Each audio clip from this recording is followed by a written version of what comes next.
Tomorrow night, Carolina Beach. All right, I'm going to call the October 9th, 2018 Board of Macon County Commissioners meeting to order. And I would like to welcome all of you in attendance as we partake Macon County's business this evening. And moving on, any announcements? I know our county manager has one. Yes, I'm a new father, and it's been the greatest blessing I've ever known. Congratulations. Yeah. Thank you. A father of what? What is it? A father of what? Little boy. And what's his name? Oh. Yeah, his name's Judson Rufus Rowland. Dimensions? He's names there, aren't there? 8 pounds today, just got back from the doctor, and 21 inches long. Congratulations.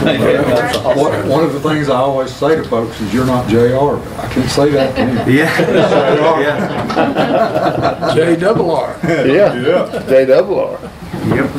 So, also, good man, Charlie. Mr. Chairman, I have another announcement. We have our interim health director with us here, Mr. Carmen Rocco, and we did have under reports and presentations on 9A, recognition of Mr. Jim Bruckner, who was the previous health director. It's my understanding Mr. Bruckner will not be with us tonight.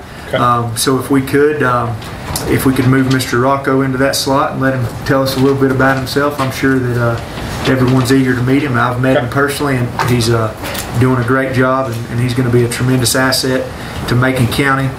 Secondly, we have Mr. Cody Haven with us. He's in the MPA program at Western Carolina University, and as part of that program, he had to do some job shadowing. I think he had to get about 4 hours. So he's been in my office a few times, and he's attending the meeting here tonight. Good. So, welcome. Any further announcements? Commissioner Shields, Commissioner Bill? No, sir. We had a rec commission meeting this afternoon, and it was decided that Halloween in the park is not going to be on the 31st. It's going to be on the 30th of October. So 3 weeks from today, yeah, it'll be Halloween in the park. So I'll let y'all know. No further announcements. We'll all rise. Let's observe a moment of silence. I'm going to ask Commissioner Higdon to lead us in the Pledge of Allegiance.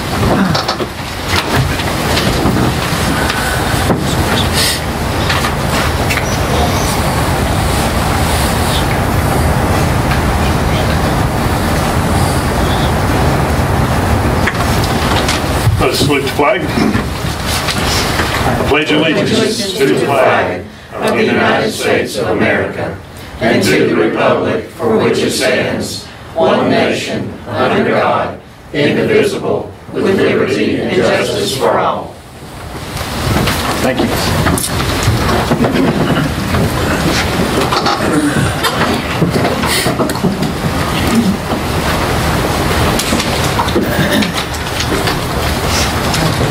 I believe we have two public hearings tonight.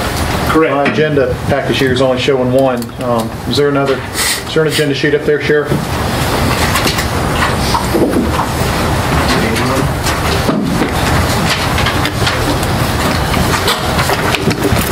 Thank you. Yes, sir. Perfect.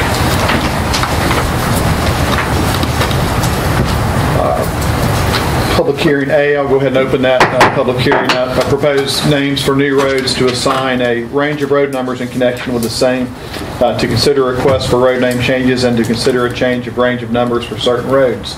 911 Addressing Coordinator, Ms. Angie Kinsley. Welcome, Angie. Thank you. All of these roads have been posted and advertised per the North Carolina General Statutes. One of the road name changes we have 100% agreement in, and one of the road name changes we have 9 people that are for the road name change, 2 people that are against it, and 1 that has never contacted us back. On that second one, because we had not heard from all the people, actually I don't handle the paperwork as a general rule on road changes, on the name changes. But because we hadn't heard back from 4 individuals, I did send out a letter to them, and when I told them that the hearing date, instead of the 9th, I put the 8th. But still, according to North Carolina general statutes, everything was posted and advertised as it was supposed to be.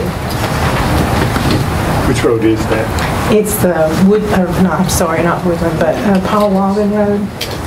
Say it one more time, Jim, sorry. Most of the time, when citizens want to change a road name, they handle the petition work. They contact everybody, and whenever they bring it to me, I just make sure that everybody has been contacted. But on this one, because we had 4 that had not contacted us back, or had not contacted the residents back, I sent out letters to each of those 4 persons, letting them know what was going on, and that there would be a road hearing to discuss it. And I put the 8th of October instead of the 9th of October. Do we need to change the date, or? I think by statute, the notices have been correct. However, if this board is concerned that there may have been people showed up last night for a hearing and they didn't get an opportunity to be heard, we don't know whether there were or were not. I did ask Angie whether or not she'd received any calls from anybody indicating they'd showed up for a meeting last night and nobody was there, and she indicated not. But if this board is concerned that there may have been somebody out there that didn't get an opportunity to be heard, what we could do is we could take that particular road out of the consideration for this evening and continue this public hearing until the regular November meeting, at least as to that particular road, and we could readdress it. And in the interim, you can instruct Angie to contact or attempt to contact and provide proper notice to these individuals, all of the individuals that are on that road. That might be the fairest thing to do under the circumstances. I believe we've got some people. I did try to regarding contact the road. other person.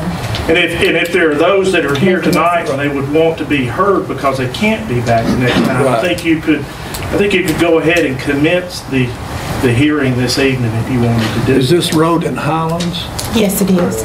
Is that what y'all are here?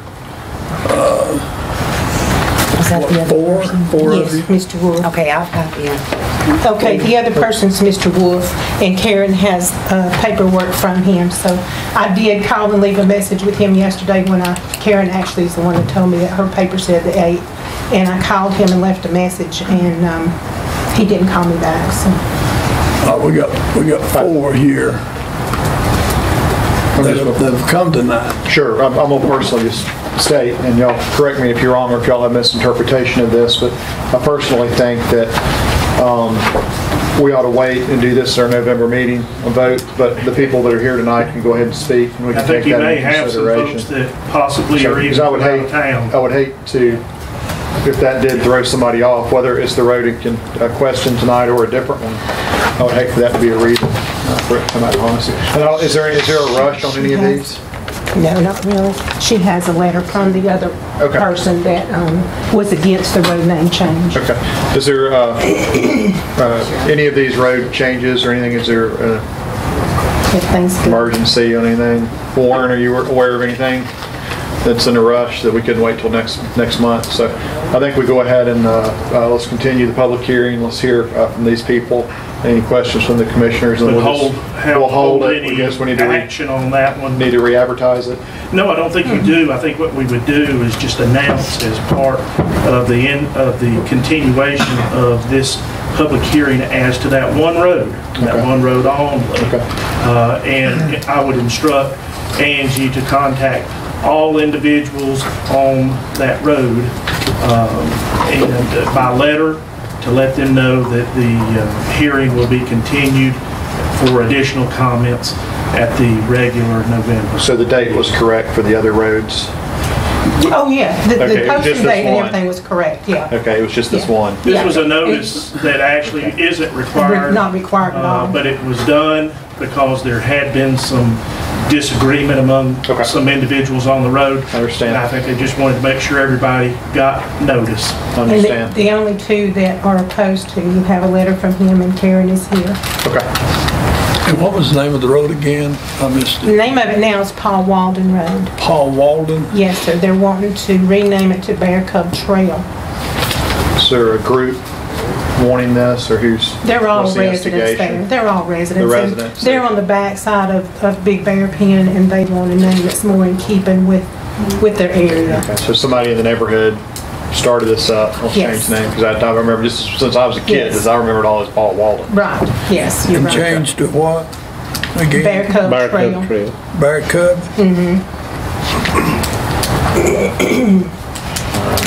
Thank you. It looks like we have a few people signed up to speak tonight at our public hearing. Ms. Karen Reese.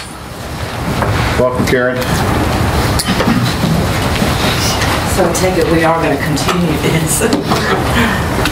Come back next month if you want to. Well, I don't necessarily want to do that. I like this. The reason I'm here is I've lived on Paul Walden for 16 years, and I feel like Paul Walden is part of the history of Highlands. Paul Walden was the gentleman that developed that area. He owned 20 some odd acres there, and I feel like he was entitled to have a road named after him. The two ladies that started this petition to change the road name are seasonal residents. They don't live there full time. Also, they do not receive their mail there, so they're not going to have to go to the expense of changing their physical mailing address. And I have spoken with the new owner of the Paul Walden house, which is the Wolf letter that I brought to you. And they're very much history buffs as well, and they are against it also. They do live in the Paul Walden house. And I just feel like it's a part of Highlands history, and I don't like outsiders coming in and changing Highlands history. Especially if they're seasonal, you know? Thank you, Karen. Thank you. Thank you. I'm going to, before I call the next person up, I'm going to go ahead and read the letter.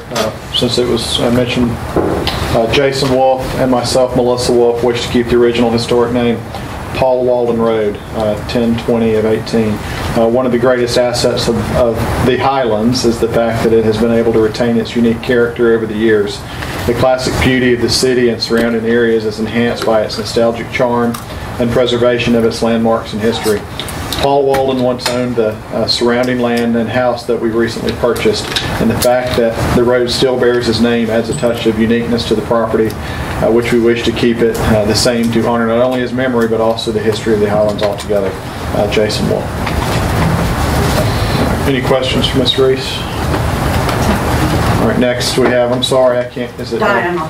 Diana Penner? Yes. Penner, welcome, Diana. Thank you. I'm one of the part-time residents of Highlands, and Louise Royal and I kind of spearheaded this, and a lot of the residents had talked about it for a long time. And I wrote some things down, so I used to be a teacher, so I wouldn't forget anything. First of all, we want to thank you all for considering the road change that a number of residents have talked about for a while. I've been a homeowner up there for 15 years, and Louise Royal has been in Highlands off and on for most of her life. Her parents had a house, and she's had a house for 35 years on Paul Walden, on the side of Paul Walden there. So let me start off. We'd like to thank you for considering the road change, and we want to change it to Bear Cub Trail. And it seemed that it was kind of was in keeping with Big Bear Pen, the fact that we wanted to change it to Bear Cub Trail. And I'll tell you about that in just a minute. I won't be that long. Also, well, I'll go ahead and tell you, we have a mama bear who seems to have taken up residence on Big Bear Pen, and she comes through where we are every year with her cubs, every other year or two or three. So we've seen her a lot. We've seen her this year. I mean, I haven't, but one of our neighbors has. So we kind of liked the idea that it was in keeping with Big Bear Pen Mountain, and it had a little bit of history too. There seems to be some confusion giving the name of, when you give the name of Paul Walden to a person who's not familiar with the area, or a vendor or a visitor, and they make you spell it every single time. They say, what is that name? So it was just a minor reason we wanted to change it, not major. And you can see from the list of names I'm sure Angie has given you that, that on Paul Walden, that there are 9 homes and 3 lots on the home, and 7 of the 9 homes and lot owner, and 2 of the lot owners voted for the new name, and 2 homes opposed with no response from 1 lot owner. He was at the very end of the road, and I don't think he's been up there in a while. He has a house, a lot, and a house up there. The opposition that was voiced was mainly for 2 different reasons, and I think Karen sort of alluded to both of those. The first that we heard is surrounds the ownership of Paul Walden, what he owned in Highlands, and so we called around. Louise knows a lot of people that have been up there for 80 years, and she talked to one lady and couldn't find any surviving relatives in Highlands. So I started to research some of it, and I've been online on the tax records and looked at deeds, and I've been to the deed room, and Mr. Raby helped me, and he also did research too, because I wanted to find out, a little bit more about Paul Walden. Mr. Raby and I found only 1 lot, lot 90, which is where Paul Walden, they call it Paul Walden's house, in Big Bear Pen neighborhood, that was owned by Paul Walden and his wife Sarah. Just that one. And he said he couldn't find any other property that Paul Walden had owned. He researched it as well as when I came up here and actually looked through the deed books to see what we could find out. We found out from the tax records that there was a house on that lot when he bought it. There was a house that was built in 1945.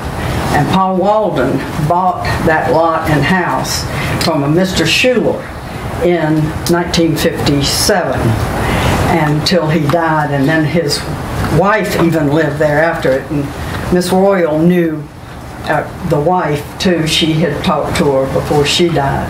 So that's the history that we've been able to verify. There was no indication that he owned 20 acres in that area.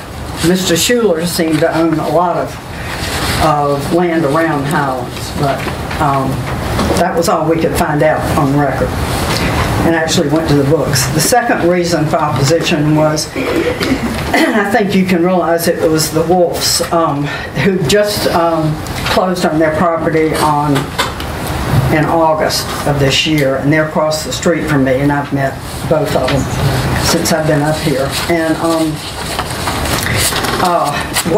what we had heard too was that some people were opposed to changing the name because Paul Walden had been the town Santa Claus.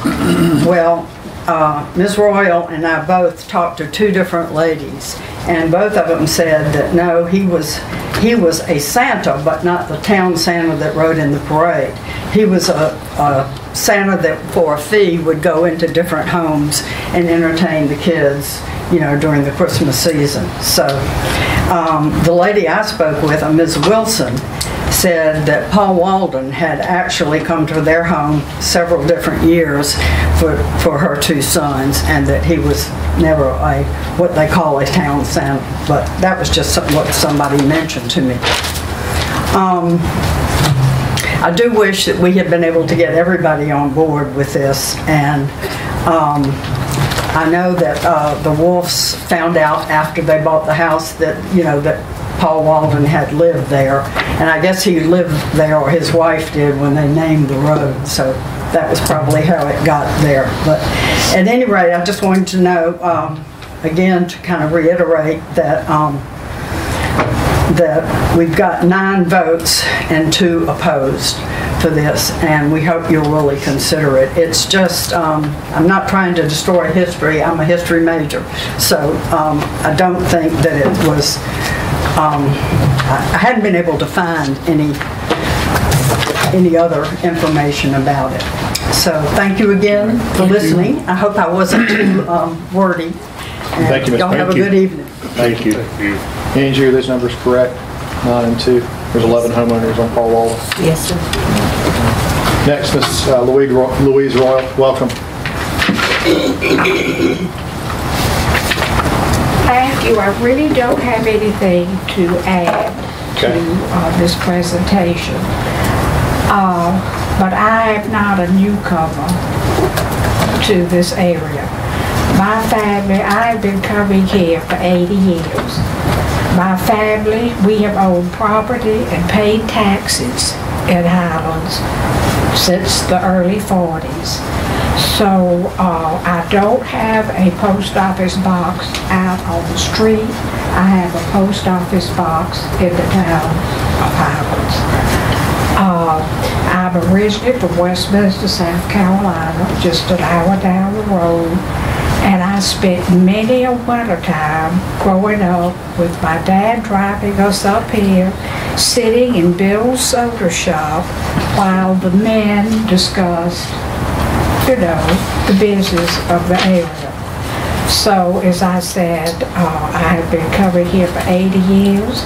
I know Big Bear Pin Mountain very well because I kept a horse down at Crane's Riding Stable, which back in those days was where the trailer park is now on the corner of 5th and, Chester. Back in those days, the streets were not paved. They did not have names.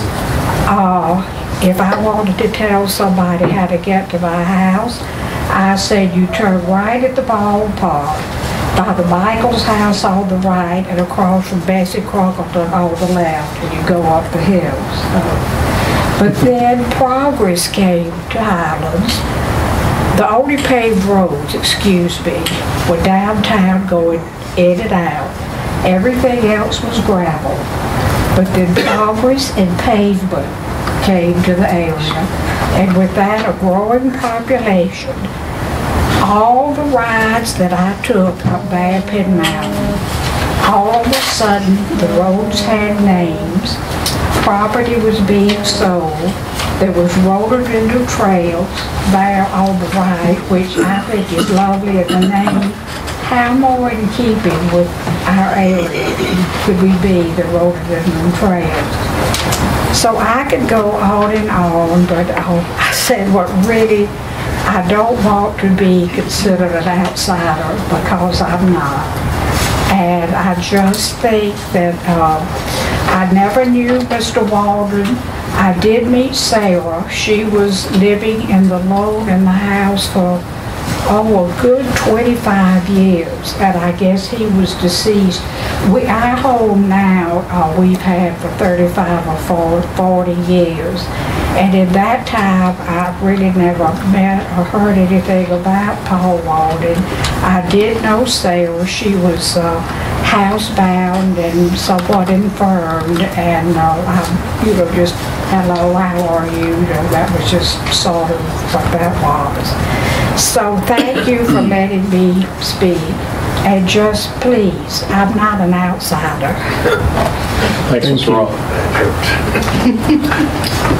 Is there anyone else who would like to address the board about this road, Paul Walden name change, or anywhere else? I do have a question. Yeah, I would like sure. to ask Angie if Phil Young was contacted. He was sent letters, twice. Okay. And never responded. Okay. Yeah. He's another resident that has access off of Paul Walden. Yeah, he's on the list. So we've got, was that 11-4? No, 9-4, 2 against, and 1 we don't know. Correct. So, okay. Could I say something? 2 of the 9 are full-time residents. Okay. And 7 others include lot owners and part-time residents. Okay. And really, all of the people involved we have heard from, with the exception of the one that didn't send anything back. Ms. Roll? Yes, I would just like to say we will be leaving the end of this month, so we won't be able to attend another meeting. I don't know about Mrs. Penner, what her plans are. Yeah, the wolves are up here, because I saw them. They are doing work on their house, and they're across the street from me. And she was happy about the fact that Paul Walden had lived there, and she thought he built the house, but I don't think he did. Okay. Mr. Chairman, you asked for additional comments? Yes. I have an extremely short one. Thank you.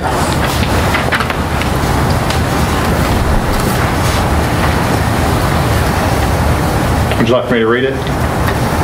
No, I think okay. among yourselves. Okay. Thank you. Jester, do I need to close this public hearing before we open the second one, or do we need to go through both before I close? What I would do is I would close this public hearing, save for further discussion on the renaming of Paul Walden Road to Bear Cub Trail, okay, and continue the hearing solely as to that particular road name change to the November regular meeting, with instruction for Angie to contact all 12 owners, or all 13. I think everybody's been contacted, right, Andy? Everybody has been I contacted. think the point is we've got, you have a public hearing requirement, and you have conflicting public hearing notice with a letter, and I think you want to afford all of those individuals the opportunity to come. We had several come tonight and had the opportunity to express their opinions. There may have been some that had intended to be at the meeting. We don't know whether there were or not any, but I think in the spirit of a public hearing, you want to give everybody that certainly is affected the opportunity to be here. I agree. And there's obviously some contention about this name, so I agree fully. All right, with that, I'll go ahead and close the public hearing on the road names. With the exception of? With the exception of the road name change of Paul Walden Road to Bear Cub Trail. That'll be continued to our November, what's their date? 13th. 13th, right here at 5 West Main Street. 6 p.m. 6 p.m., there you go. All right, can we get a motion to approve the other suggestion changes?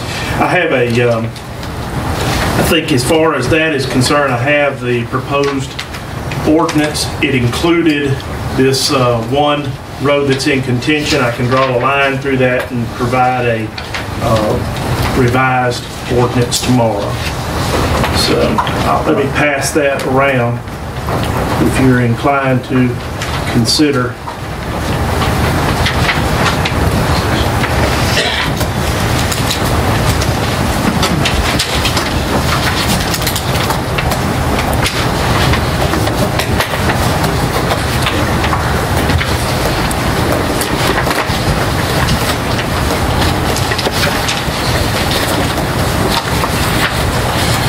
Copy that I'm providing to your assistant clerk has the road the road name change, Paul Walden Road to Bear Cub Trail marked through.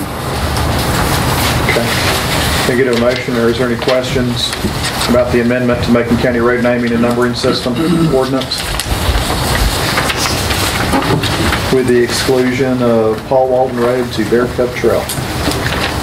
Make a motion to approve as presented with the exception of Paul Walden Road to Bear Club Trail. Thank you. We have a motion. Can I get a second? Gentlemen? Second. Second, thank you. Any further discussion? All in favor, signify by saying aye. Aye. Opposed? All right, thank y'all. We'll discuss the remaining next month. I'm sorry about the technical glitch, but we'll get it corrected. Can Thank we you. send a letter? You can. You're on public record. We heard you. Yeah. Okay, But you're welcome to come back next month. Yeah. Could I ask for clarification, because it was not my understanding that we needed to be here in person if we had been notified and the letters had been signed and everything. So what you're doing next month, does that mean we have to be here, or the people? If you would, totally optional. You're on the record. We've heard you. You don't need to come back. But if you would like to, you're welcome to hear our discussion about it. But the people who maybe came last night because of the wrong day, how are they going to be heard? Do they need to come here? There was just one that didn't come. Yeah, well, but it's just again a technicality. There will be an announcement before the close of this meeting that the public hearing will be continued until this November 13th date, and that will become part of the minutes and record here. The person in question, do they have to be here, or what? This gentleman right here, Mr. Mike Decker, is our assistant, or deputy clerk, and he takes the minutes, and so he is going to, in all likelihood, he's got a recorder, and he will make notes of what was presented this evening. It'll be my recommendation that before the board tries to make any decision next time around, that they review the comments which were made tonight. All right, thank you. But again, you're certainly welcome to come back, or for that matter, if you want to present something in writing, you can certainly submit that. Thank y'all. Y'all are welcome to stay the rest of our exciting meeting. I think we'll go get something to eat. Don't blame you. Just for that. Thank you. Thank you. Congratulations. Thank you. See y'all later. Congratulations. I love the name. All right, I'm gonna go ahead and open up our second public hearing, Macon County Community Transportation Program application. Transit Director Kim Angel. I understand that Kim's at a conference in Raleigh. And is she going to be joining us via? Kim, are you with us? There we go. Yeah. Okay. Hi, Kim. Can you hear? I can hear you. You can hear me. Go ahead, Mike. Tell her she's the floor is hers. Commissioner Tate has just opened the public hearing. The floor is yours. Okay. This is our annual public hearing for several of our grant applications. As you see in the public hearing notice, it involves 3 different projects. The first one is administrative or 5311 funding. That is for our administrative salaries, keeping the lights on, paying the phone bill, the general administrative functions of the department. The grant allocation amount we're expecting, and I did not say, but it is for next fiscal year beginning July 1, 2019. Our allocation amount we are expecting is $195,439. The local share is 15% of that, which is $29,316. I think it's part of the requirements for the public hearing. It says each grant request must be addressed individually with the hearing and reflected, open and closed and reflected in the minutes. So Chairman Tate, if you want to ask for any comment on that, then we'll move on to the other 2 sources. Thank you, Kim. I have nobody signed up to speak about the Macon County Community Transportation Program application. Or is there anyone here that would like to address us in the public hearing? Okay, Kim, no comments. I guess we're moving on. Okay. Second funding source is a capital funding source. That is what funds vehicles and other types of capital. The request that we are estimating to ask for fiscal year 20 totals to $84,700. There is a 10% local match required on that. That'll be a total of $8,470 in that particular program. What we are asking for is one replacement. It'll be a 22-foot light transit vehicle, or what looks like the small buses, with the propane, the biofuel propane conversion kit. And we'll also be replacing a couple of PCs that are in our office that'll be about 6 years old at that point in time, as well as the laptop computer. So that is what we're asking for under the capital funding. So Chairman Tate, if you want to ask for any comments on that, then I'll explain the 5310. Any comments? Questions from the board? There were none, Kim. We'll move on to 3. All right, and number 3 is the 5310 operating. We are requesting the total amount for our operating this particular program is what we're projecting is about $165,000. We're requesting $82,500. There is a 50% match on this particular fund. We get about $65,000 to $66,000 of state money that we can use for operating funds. There is a small portion, maybe a couple of thousand that are county dollars. Others come from contract services. So that's how we meet that 50% match. This is a competitive grant. We're not sure we're going to get that entire $165,000 allocation, but whatever we do get, the match will be at 50%. The 5310 operating funds is what covers driver salaries, vehicle maintenance, gas, the operating expenses to provide service. Thank you. Any questions from the board? How do these numbers match up with this year, Kim? This Paul? It is all, and it's exactly the same as what we're asking, what we are actually getting for this current fiscal year we're in. Capital, as always, it goes up and down. Actually, this year, it's over close to 200,000, so we're down next year because we're only asking to replace one vehicle and computers. Administrative, actually, this total amount of grant funds is about between $3,000 and $5,000 more than, I think we have $190,000 and some change this year, and it's $195,000 next year. So, it's very, very little difference. Capital is always the one that's kind of the one that it is really dependent upon how many vehicles I have that have met their useful life at that point in time that are due to be replaced. Thank you. Any further questions? Just for your information, the total on that, because my public hearing notice looks like I didn't get it on there. It was actually advertised in the paper correctly, but the total amount of budgets is for these projects is $445,139, and the local share on those is $120,286.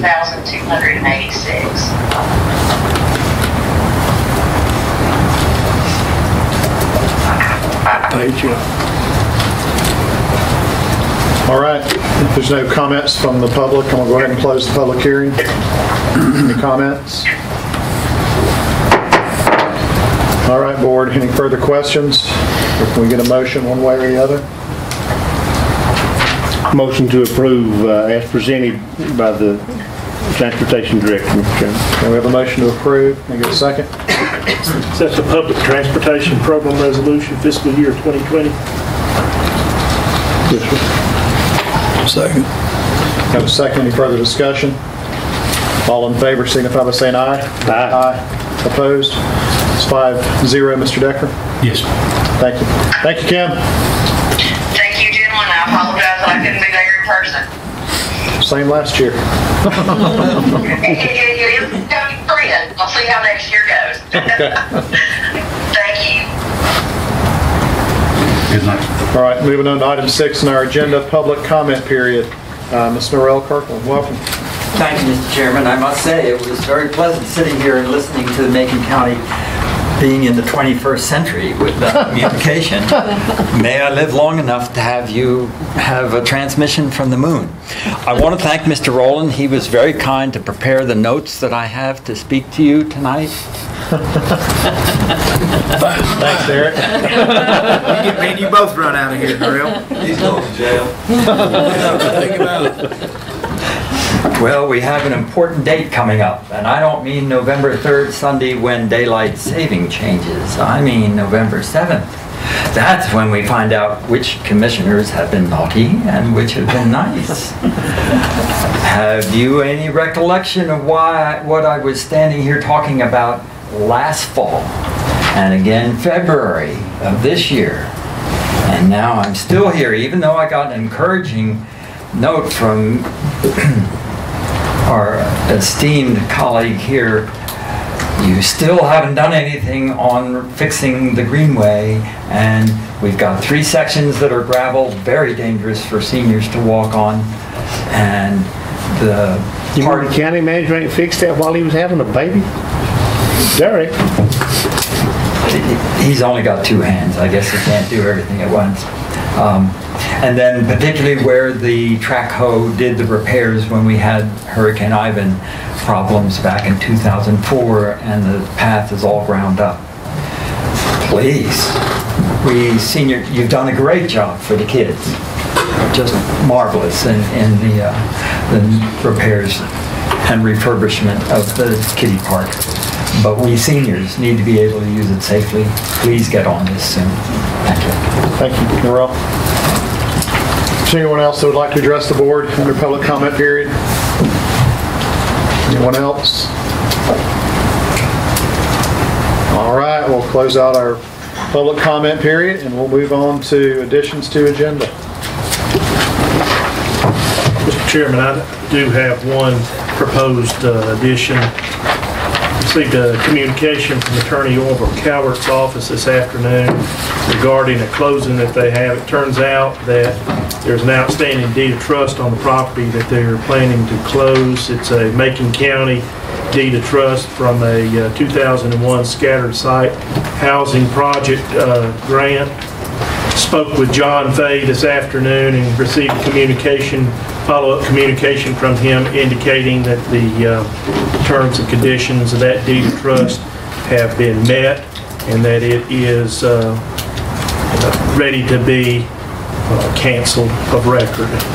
And so I have prepared a proposed satisfaction of security interest for the board to consider this evening, but I ask that that be added. Okay, let's add that as 11D under new business.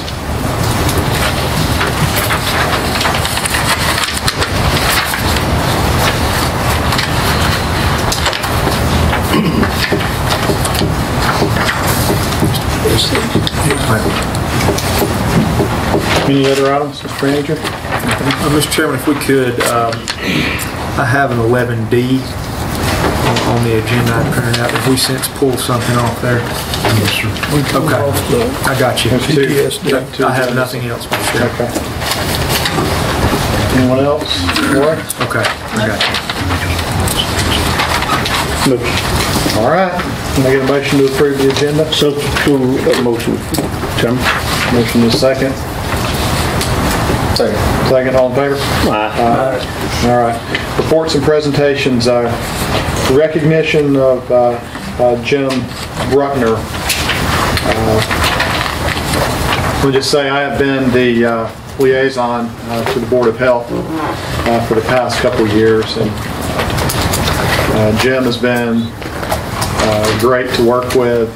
He's been very patient with me as well as the other board members, and he is extremely knowledgeable. I feel like we're blessed in Macon County to have had him for a little over 11 years, looks like. So I hate that Jim's not here tonight to receive a little token of our thanks on behalf of the county for his service to Macon County for the past little over 11 years. He is retired from Macon County, but my understanding is he's still working a little bit. So we wish him nothing but the best for especially for his time here. Is there anyone else who would like to? We have a nice plaque for him here, and we'll have our county manager make sure that he gets that. Well, I will certainly talk about Jim because he's been a lot of help, and with the Macon County Mental Health Task Force that we started several years ago, and of course the new program that we're getting off the ground, No Wrong Door. Jim has been instrumental in that, and so he's always been willing to help in anything. And of course, when he took on the animal challenge, which has been a challenge. That took a lot of pressure off of a lot of people, and so I think Jim was when he came on board as health director, it was he brought it to a new level, and we appreciate that very much. Anyone else? I was just going to note that one of the last really good things that Jim did for us before he retired is he introduced this county to Mr. Carmen Rocco, who's with us here this evening, and fortunate to have Mr. Rocco as our interim health director. We prepared a contract for him to execute, for the county to execute. I would ask one thing of this board as you begin working with Mr. Rocco. He brought to my attention that while the contract calls for a ceiling of 32 hours per week, there may become times where more than 32 hours is really needed in order to get the job done, and he wanted the ability to work those additional hours upon receiving approval from the chair of the Board of Health in advance. And I think that's highly appropriate. I would recommend it. Okay. Do you want to make that in form of a motion, Chester? Yes. We'll go ahead and get that motion. So moved. Second. Second, all in favor? Mr. Rocco, Chester beat me a little bit to the punch there, but I just wanted to welcome you. And as Jim was leaving, I sat through the Board of Health discussions and learned a lot about you from your history that a lot of people don't know. But just to give a little bit of history to the public, we're basically, Chester, please correct me if I'm wrong, and Mr. Rocco, you can probably correct both of us. We're pretty much required to have someone in this position at the state level. So when Jim decided, Mr. Bruckner decided to leave, it kind of left us with a very short time period for us to find a health director. The Board of Health decided that it was just too short of a time frame to officially hire someone, so we thought it might be a really good idea to hire an interim so we could do a qualified search for a full-time health director for Macon County, and that's what we have contracted Mr. Rocco to do for us, is to be our interim health director. And if Mr. Rocco, if I won't put you on the spot too much, just because I know you know it a lot better than I do, but if you can give us just you don't even have to stand up, you can just give us some of your qualifications and your history, and you actually have to be approved by the state. I'm learning a lot to even hold this position. It's not like you can hire anyone. There's a lot of qualifications that you have to have and be approved by the state before you can. Go ahead. Thank you. Thank you, Commissioners, and I am very pleased to be here. I have been in North Carolina since 1987 and have worked in Guilford, Warren, Chatham, Haywood, and now here. During that time, I have come to appreciate the value of public health even more so, and the reason I've got into public health, and many people do, is to help others. And since I've been here, I've experienced a really warm and welcoming feeling from everybody I've met. And I want to thank people of Macon County and the folks that work at the health department, the leadership here with the commissioners, and all the folks who are assisting you all in making sure that you are covered with the services to the citizens of Macon County. I am particularly grateful that you've embraced the idea that mental health is a very important part of somebody's health. I'm involved at Haywood County with the National Alliance of Mental Illness, and believe that that's a very important part of what we do to make people well and keep them well. So prevention is utmost importance. I've served in public health for over 25 years in North Carolina and feel that it's a very valuable service. The level of service that you have here in Macon County is excellent. Your health department was accredited recently with honors, which is a distinction that I think you should be all proud of, and I know that we're thankful that we have a hard-working group of folks. And so I am glad to be here for as long as I can, and I wanted to let you know that one of the tasks I have is to find a well-qualified replacement. So basically putting myself out of work, which is fine, I don't mind. But I also do enjoy having the challenge to work with folks such as you all and to make things better than I found it. That's one of my hopes and intentions.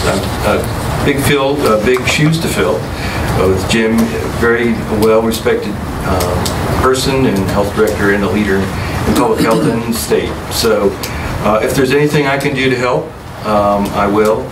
And I appreciate your county attorney being on the ball and helping me look out as to what I need to be providing here for you all. If I need to do any additional work, I will definitely keep that in mind and balance what I need to do with other requirements. I know there's a budget item and I don't want to create any difficulty with the budget. So I'd be happy to answer any questions you may have at this point, but just to say again, I am so thankful for the opportunity to serve here and appreciate all the help that I've gotten so far and look forward to the future. Again, we're happy to have you. Thank you. I'd like you to stay for the next presentation. Okay, sir. Thank you. Will do. Any questions? Any comments? All right. Thank you. Thank you for being here tonight. I was going to kid Jim here tonight about he's probably one of the most detailed individuals that I've ever known. He definitely always dotted the I's and crossed the T's, and you just mentioned the accreditation portion there. Just being on the Board of Health, I know how hard he worked on that and how proud he was of actually seeing that to fruition. So anyway, we're going to miss Jim, but I'm sure our county manager will make sure he gets his plaque and give him our thanks. All right, item 9B, resolution regarding post-traumatic stress disorder. Commissioner Shields and our county manager. We'll yield to Rick Norton, back there in the back. Welcome, Mr. Norton.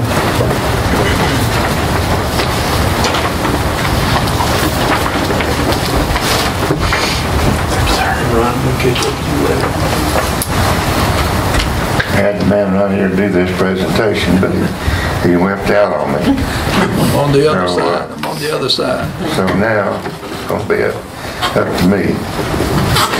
Thank you for the opportunity to be here tonight and request from the board that you approve this resolution designating October 27th, 2018 as Post-Traumatic Stress Disorder Awareness Day. Right now, there's approximately 20 veterans a day in this country commit suicide daily, every day, Monday through Sunday. The statistics I saw said 45 veterans between the ages of 18 and 24, 45 veterans out of every 100,000 veterans commit suicide each year. Considering there's roughly 3 million people in the armed services of this nation, you can do the math. It's not a good picture. The reason for this, there's always a method behind the madness, is that Mr. Shields and myself and Mr. Jim Dodd sitting back there were contacted about 6 weeks ago by a group of veterans from Macon County who had gone through a PTSD treatment program using writing and speaking as a method of treatment to open that box in their minds and get those bad feelings out. This program was very successful and they are all very grateful for the opportunity to participate in it. And they've been doing some public presentations in different locations. And they wanted to come west. The reason they contacted Vietnam Veterans of America Chapter 994 here in Franklin is because we're the largest VVA chapter in the state of North Carolina. And bigger than a bunch in Nashville, bigger than a bunch in Raleigh. We're number one. So, they wanted to come this way and do this program and wanted to know what we thought about doing it. And we said, well, let's meet, let's eat, and let's talk. And so we did that. And we got on board with it. we'd like to see it successful. So on the 27th of this month, at the Franklin Fine Arts Center on the campus of Franklin High School, beginning at 6:30, there will be a reading of writings and poetry by a group of veterans that are from Western North Carolina. They range from Old Fort to Brevard to Whittier, not Whittier, but to Iceville, Haywood County. So we don't have a program like this here yet. The reason we want to do this here is to determine the interest in seeing if we can get it implemented in Macon County for the veterans here and in surrounding counties. If it's successful, a number of people that come to view this presentation of brothers like these, then we hope to be able to start that program here in Macon County. Just be one more tool that we can use to help the veterans get over the trauma and suffering of PTSD. So we would ask the Board of Commissioners tonight, if you would, to approve the post-traumatic stress disorder resolution that you have in your board packet. It's on page 33 on your computer. You got it? It's the resolution. Yes. All right. Do you want me to read that resolution, or would you like for Mr. Rowland to read it? Is there a particular chain of command you have to do here? Is there a particular chain of command, or can he read the resolution? I think there's no problem at all with him reading the resolution, proposed resolution. Was it on 33? Page 33? Page 13. 13 to 68. This is a resolution of the Macon County Board of Commissioners, Post-Traumatic Stress Disorder Awareness Day. Whereas the veterans of the United States Armed Forces have and continue to risk their lives to protect our national interests around the world and deserve the fullest resources of our nation to ensure their physical, emotional, and mental health, and whereas stress can occur after experiencing a severely traumatic event such as combat, sexual assault, child abuse, high-impact collisions, natural disasters, and terrorism, leading to injuries characterized as post-traumatic stress disorder, PTSD, and whereas PTSD is a complex and serious disorder affecting veterans from every American conflict, whereas the United States Department of Veterans Affairs reported in 2012 that nationally more than 500,000 veterans with primary or secondary diagnosis of PTSD receive treatment at Veterans Administration medical centers and clinics, and whereas PTSD significantly increases the risk of depression,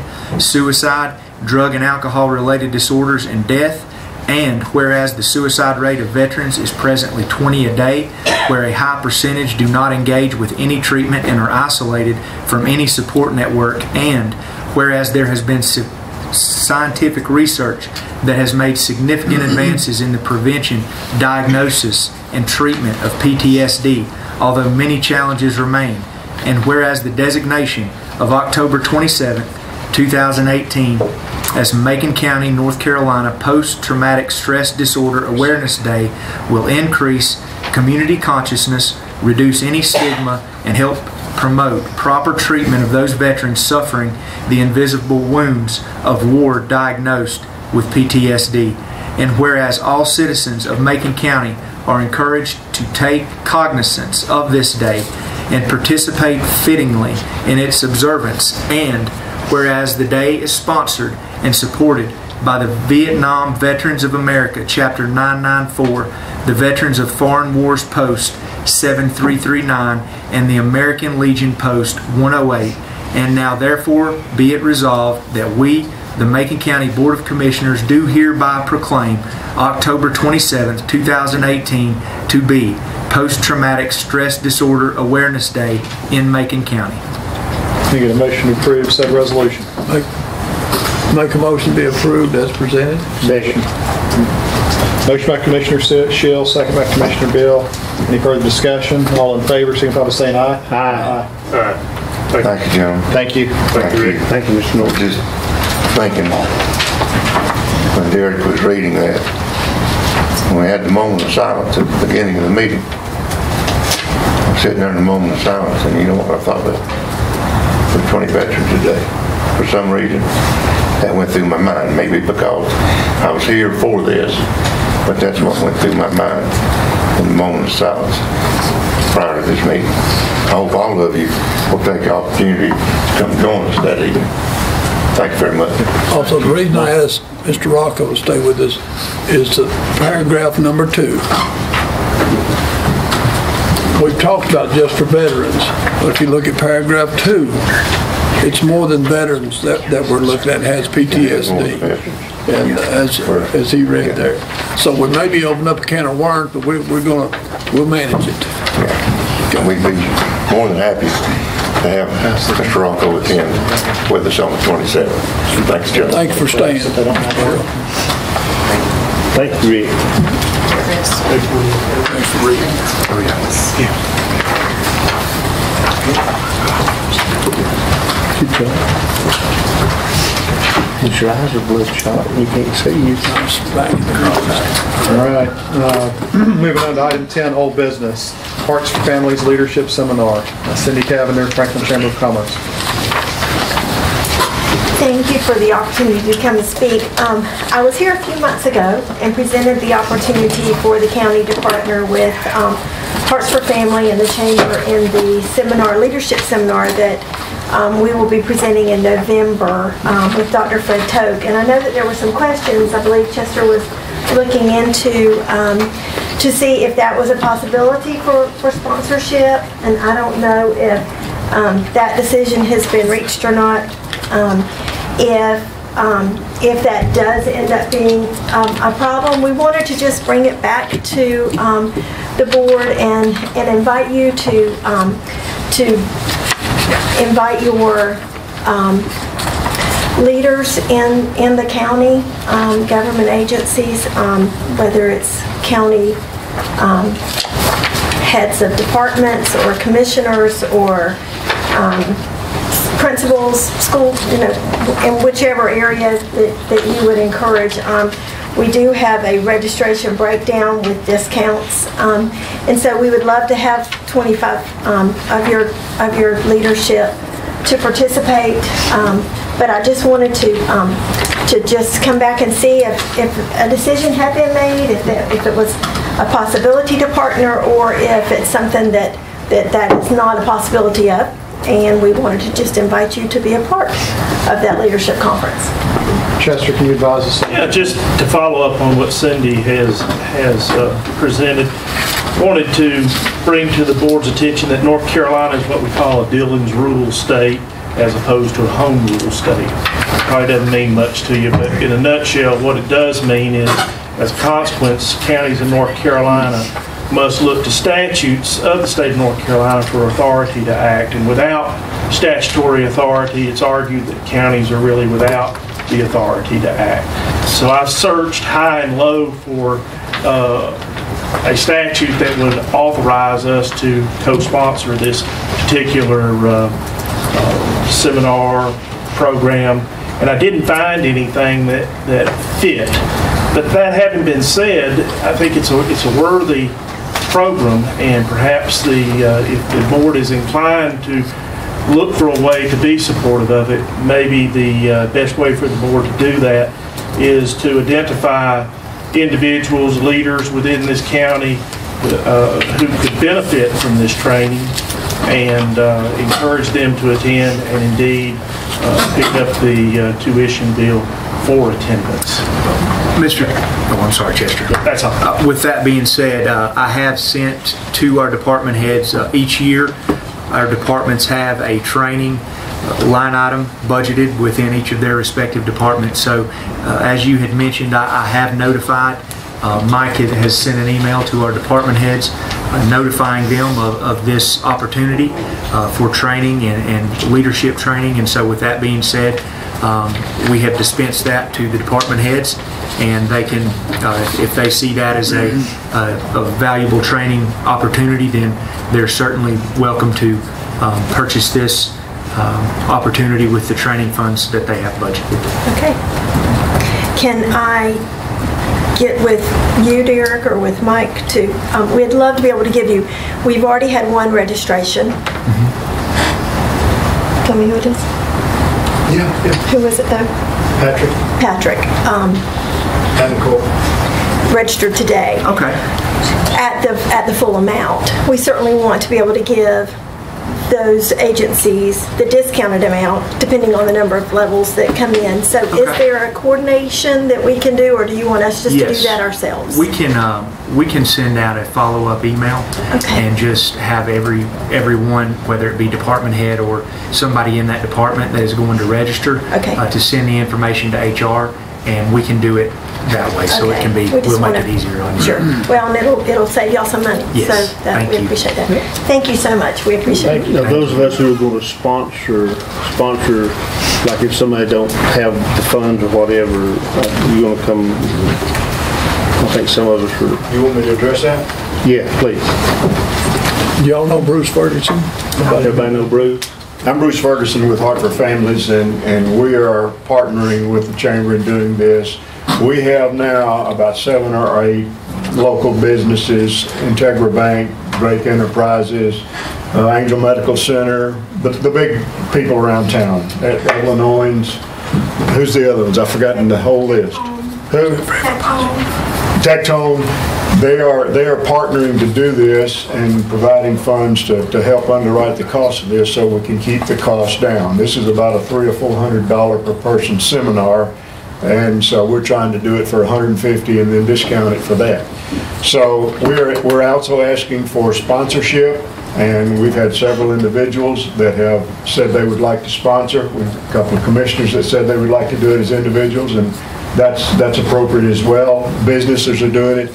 And now sponsors are coming in at anywhere from $500 to $100. I mean, in that range to help underwrite these costs for people that can't attend based on financial. So we'll work with people and use those funds to help get as many people to do it as we can.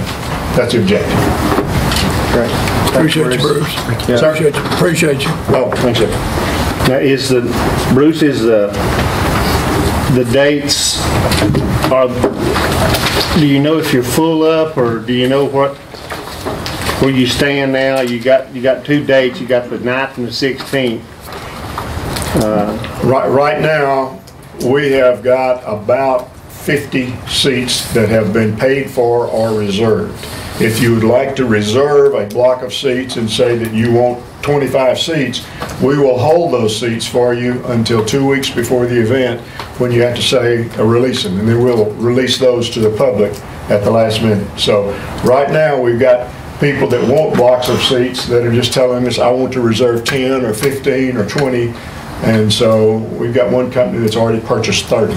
So, and they want some more, but we said let's wait and see what comes in.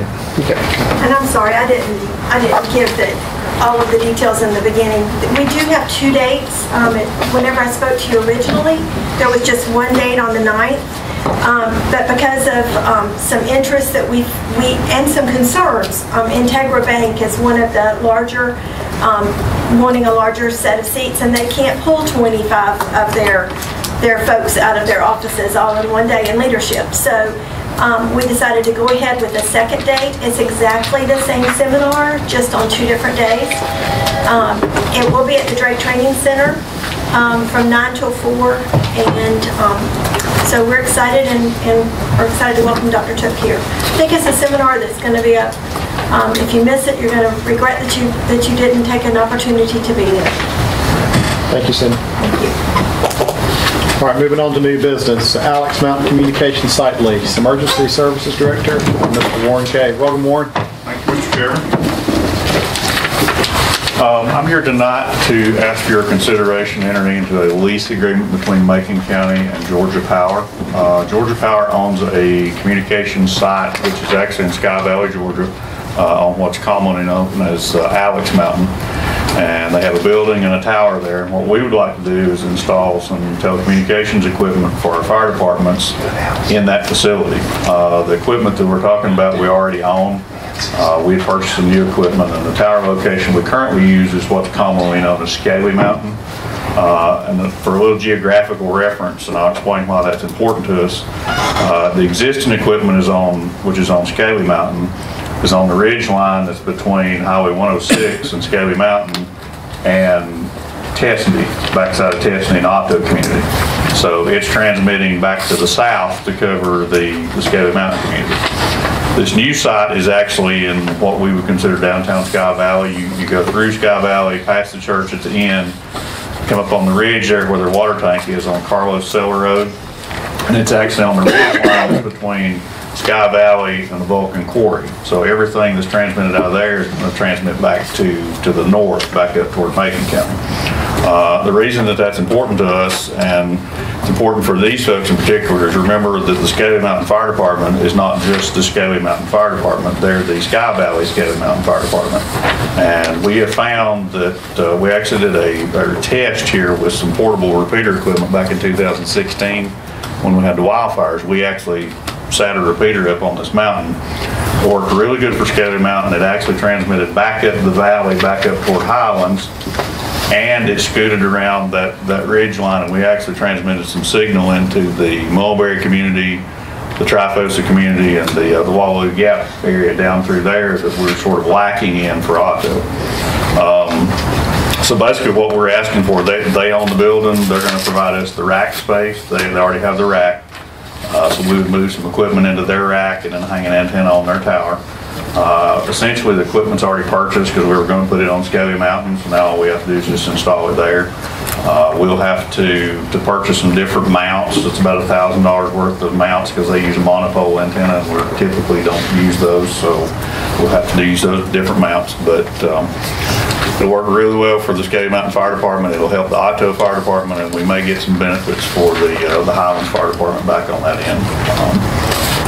The one issue that we'd like to discuss, and Chester can talk about this as well, we'd like to go ahead and try and get this moving along as soon as possible. We've had our eye on this site for a long time. However, that's a very small building with very limited rack space, and until a tenant moved out in March, we weren't even going to be able to be considered to be in there. So we kind of jumped on the opportunity to take up their rack space when they moved out. And we really need to go ahead and get some stuff working so I can get the license approved, because we got to re-license for that site, and we got to re-license for a digital site at that location, which could take us 3 to 6 to several months to get that through the FCC. So, Chester, correct me if I'm wrong, if we're able to approve this tonight, it needs to be contingent upon a review for the lease has been sent to the Georgia Power attorneys.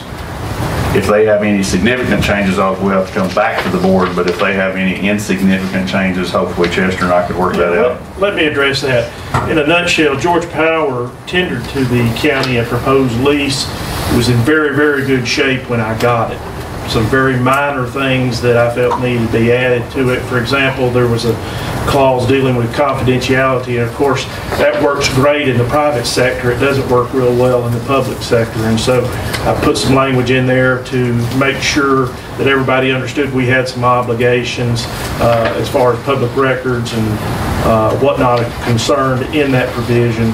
Or in that particular draft that Georgia Power sent. Also, anytime we pay anything, and the price is not a lot of money here, it's $1 for the entire term, but if we pay anything at all, it has to be pre-audited by our finance officer, and so there's been a pre-audit certificate added, and that is essentially, other than some technical numbers to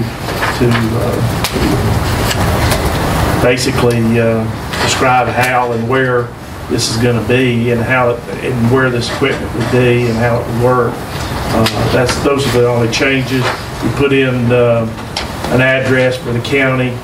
We did receive word from Georgia Power that the attorney for Georgia Power might want to add a little additional language to my language that I proposed. And that being the case, I anticipate the change to be very minor. and would suggest to the board, if it was inclined to honor Warren's request, that you could approve the entry of this lease and the execution of it by either your county manager or your chairman, subject to prior approval of any changes, any minor changes submitted by Georgia Power by the county attorney. We don't anticipate anything major, I don't think, from what we've heard. This lease, typically they lease to other cell tower providers, they're used to large dollar figures and other commercial entities with this lease, so they're typically not dealing with governments, which is why that language came in. And it's almost a gift. They're providing us the building, the rack to put our equipment in, the tower to hang our equipment on, and they're going to pay the utility bill. So unless they pay me rent, I can't do much better. $1. It's $1 a year. It's $1 period. It's $10 for the term. The 10-year term, is it? Motion to approve. Motion to approve was said, second was said, recommendations by our county attorney, and let's designate our county manager the authority to sign that. Work out the details. Send them a Good deal. Christmas card. Good job. All right, got a second. Any further discussion? All in favor? Aye. Let me add one other thing. We are going to maintain some old equipment on Scaly Mountain so we can maintain the license there. So if there ever is an issue, then we won't have any issues with licensing, in case anybody has any questions. Good job as always, Warren. Thank you, Warren. Thank you, Warren. Item 11B, recommendation to award bid for Sheriff's Department vehicles. Finance Director. Thank you. So on September 5th, we advertised in the Franklin Press, put it on the county website, an advertisement for bids for 3 sheriff's vehicles of a SUV type. We sent those RFPs or bid documents straight to Countryside Chevrolet, Asheville Ford, Ken Wilson Ford, Franklin Ford, and Jackie Jones Ford. And those bids were due back September 14th at 4. We received bids from Alderton Dodge Chrysler Jeep Ram, Jackie Jones Ford, and RK Chevrolet Incorporated. The low bidder was the Alderton Dodge Chrysler Jeep Ram for 3 Dodge Durangos at a price of $29,620 each, for a total of $88,860. Chris Queen of the County Garage reviewed the specifications and, was in agreement to award it for the Dodge Durangos, and it's also my understanding, I believe the sheriff and Andy reviewed those as well, and they were good with making the bid award to the Alderton Dodge Chrysler Jeep Ram. Where are they located? The Dodge place? I don't have that in front of me. Like I said, we didn't directly solicit them. I think they either read it in the Franklin Press or probably the county website. So these are the only 3 we received. Nobody local bid on it? Nobody local. We sent it to the local vendors, but they did not bid. We didn't send it to the Chrysler place either. We did not. You talking about the one on Highlands Road? That's because Jackie Jones handles their business. So we were covered by sending it to Jackie Jones. They handle the bidding for the local dealership here. They're in High Point.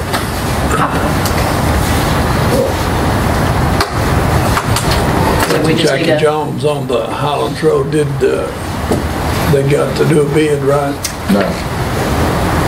We didn't send it directly to that dealership on Highlands Road, but we sent it to Jackie Jones because Jackie Jones handles the bidding for that local agency. So, of course, the recommendation is the Alderton Dodge, and, we just need if you so, please, motion and... I'm got a couple questions first. Sorry, Lori. I'm presuming then that if we have an issue with a Durango, it's not going to go all the way back there to get serviced. It'll probably go locally here. I would probably think so, yeah. Kind of guess I have to look at Derek. That's how it would go. Or a garage. We'd first look to the garage. If it's any warranty issues, I would have to check, but I think the warranty issues or any Dodge dealership would cover their warranty issues. That's how Dodge works. Yeah. Mr. Chairman, can I make a couple? Sure, absolutely. I spoke with the manager at the local Dodge place. He was not aware of this bid, so I think, that kind of got me to thinking, and through the efficiency of our county department and the twinkle of an eye, I was able to get this That wasn't a twinkle of an eye, that was an all-day event. But Off and on. she understands that she's got my attention for one spreadsheet, so she always gets it on one spreadsheet. And this is kind of a side note to this, but last year there was 26 vehicles purchased, 3 of which went to one of the local 3 dealers in Macon County. This year there's been 4 purchased, and none have gone to local dealer. So that's one cause for concern. In particular to this bid, these vehicles are 2018 models. So, everybody's got their own idea. Do you buy the leftover 2018, take some discount, or do you buy the next year model? My preference is to buy the next year model. In this case, it's less than $2,000 more to get a 19 instead of this 18, and in the end you have a year-to-year vehicle. We could certainly debate whether there's any value in that, but whoever had some 2018s leftovers sitting on the yard is who's going to win this bid. And that's what we're getting with leftover vehicles. So just kind of concerned to me that on multiple fronts. One, we're getting year-old vehicles, and we're not spending our money with the folks who's paying taxes in the county. Thank you. Any further questions, comments? I guess I have the same concern, and I can't get my mind wrapped around it enough to know what's legal, what's illegal, and is this the end, or is this just tonight, or can this be revisited? I don't know, but if this is it. If the way I see it, Ms. Shields, is if the board, whatever the board's pleasure is, but if these were bid and it was specified that these were 2019 vehicles instead of 2018, then everybody's on a level playing field. Because, for instance, in the Durango, you can't even place an order for a 19 today. An 18? A 19. Yeah. You certainly can't 18, because all 18s have been ordered. And this is the in-between time for the dealer. You said can't. I thought you said can. Okay. Could be viewed as the worst possible time to be buying a vehicle. So I guess, if we can accept this bid as it is for these vehicles, or we can reject it and do something different. I'm not trying to. Yeah, no, I'm just making sure we're on. What kind of time frame are we on?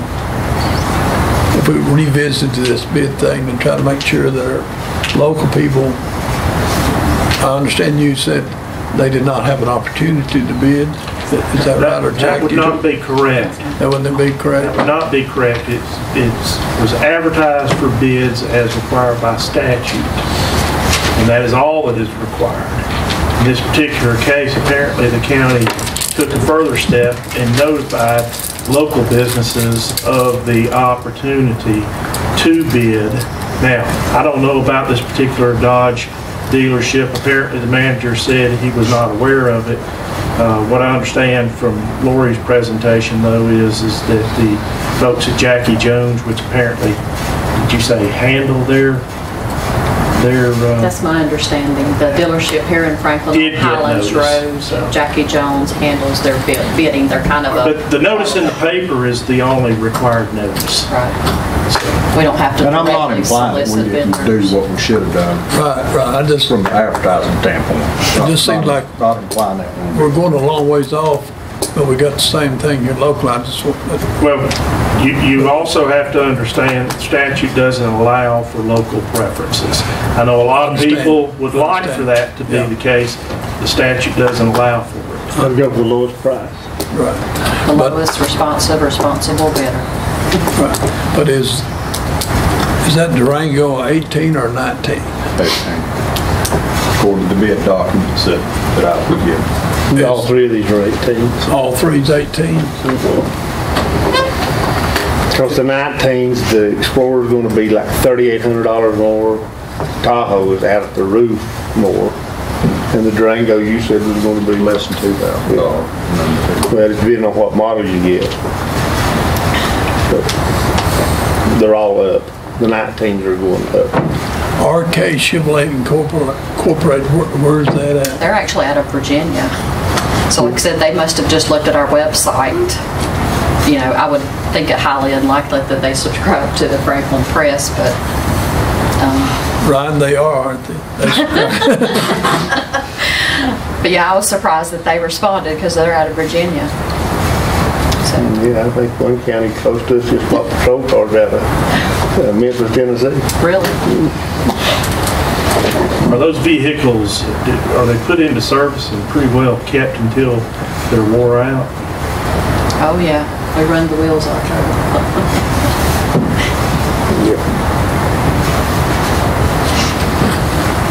We've done everything legally.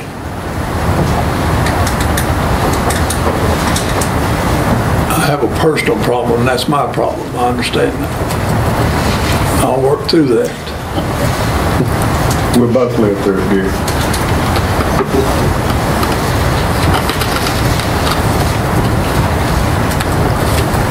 Sheriff's not here to ask him why he went with an 18 over a 19. Do you know, Lori?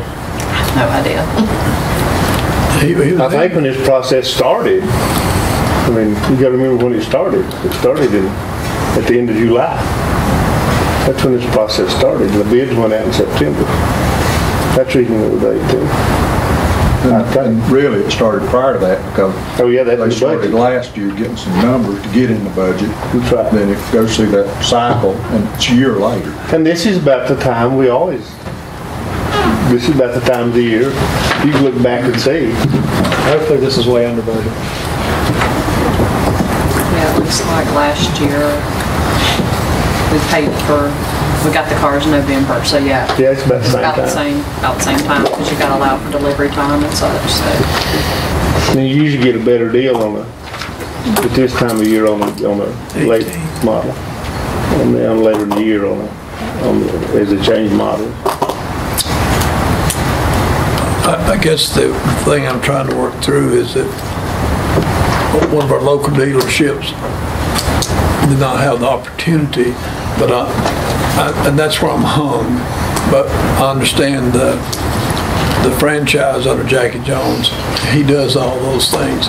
And they did have the opportunity through the advertisement in the Franklin Press, which is all that's required by general statute. And now I think the dealership on the Highlands Road would be handled by Smoky Mountain Chevy. Were they not purchased by?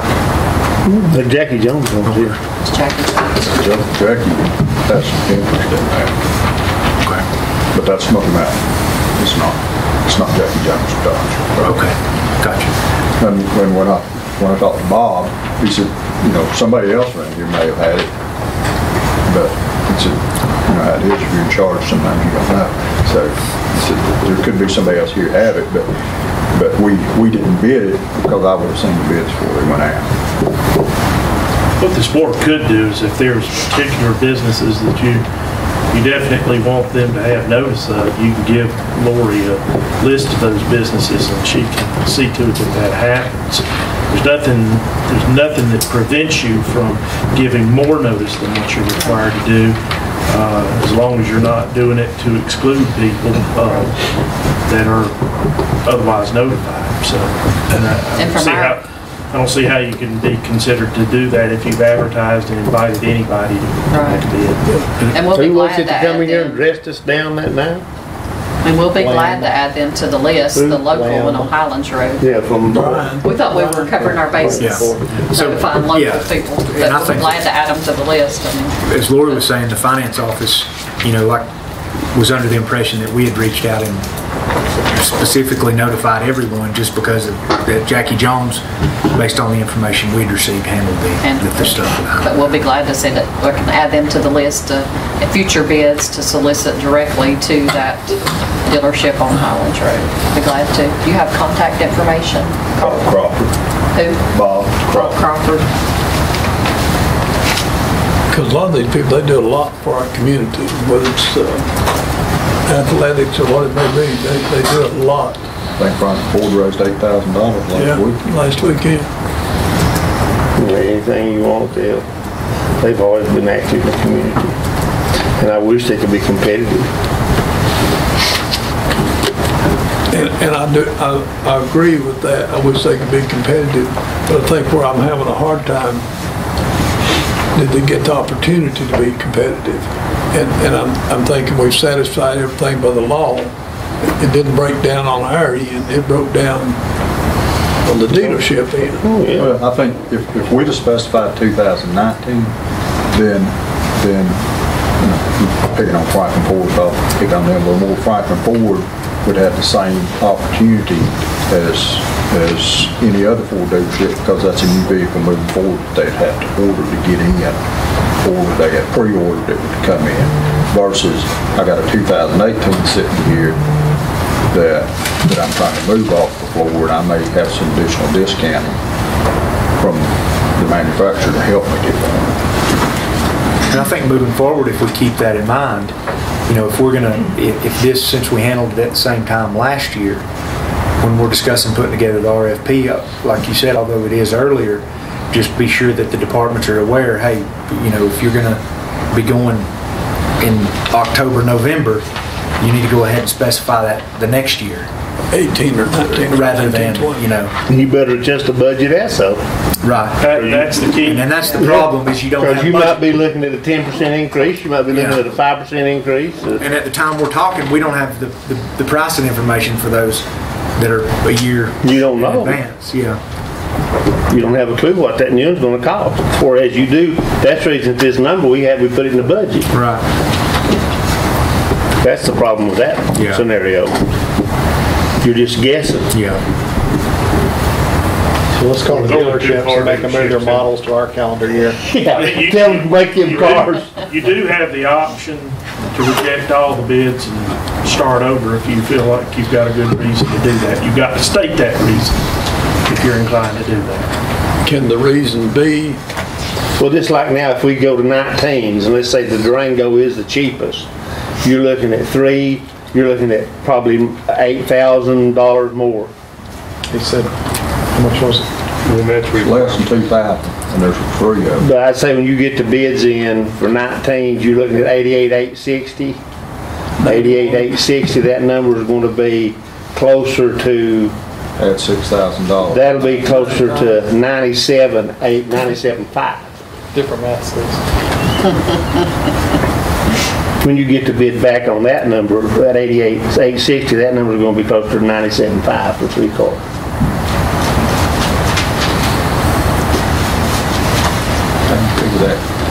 Because I know what it's going to have. I sat here and bought too many cars. I sat here and watched them. 10th grade math. Oh, I got an excuse for that. They might tell you that when it gets down time to bid. It's a different story. We've done this before. But if he said 2,000, it's just, how much, what did he say, 2,000? So that's 6,000. So that's 88,860 plus 6,000.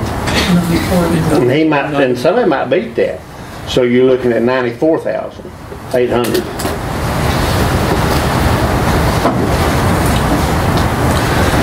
And you still have to go with the Durango, because the Tahoe I know is going out of sight for the 19th. I was reading Consumer Report. It's a. So it's right. Yeah, I wish I could get a Tahoe for 37. So the car sales are way down. So.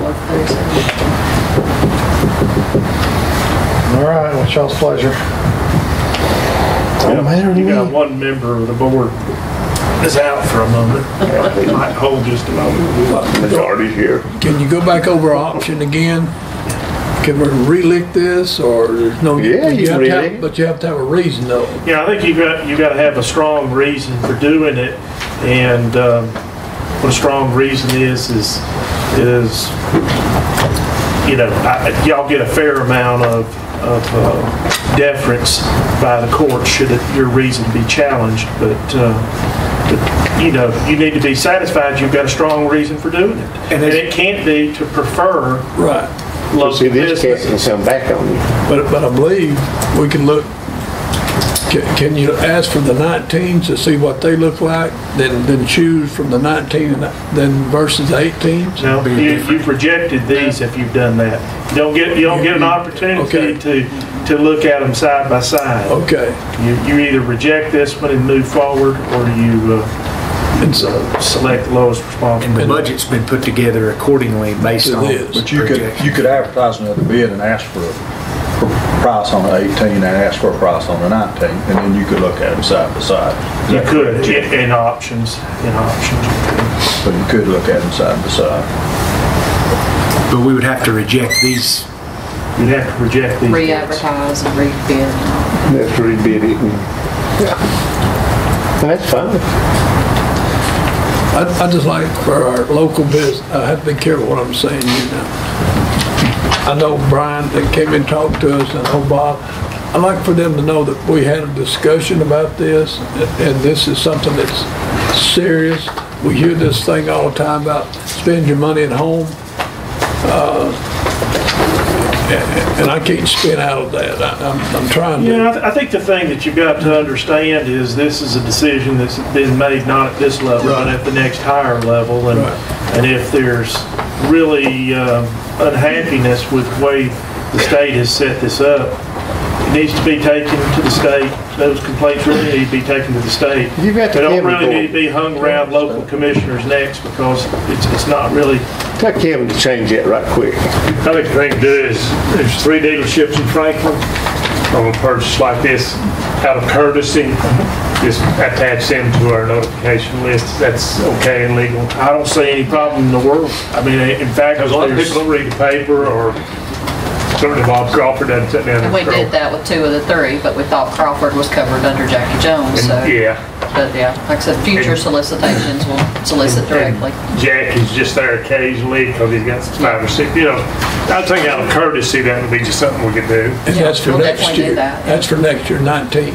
Or are we doing it for this year, or are you saying for next year, from this day forward? The next bid. The next bid we do. The next bid.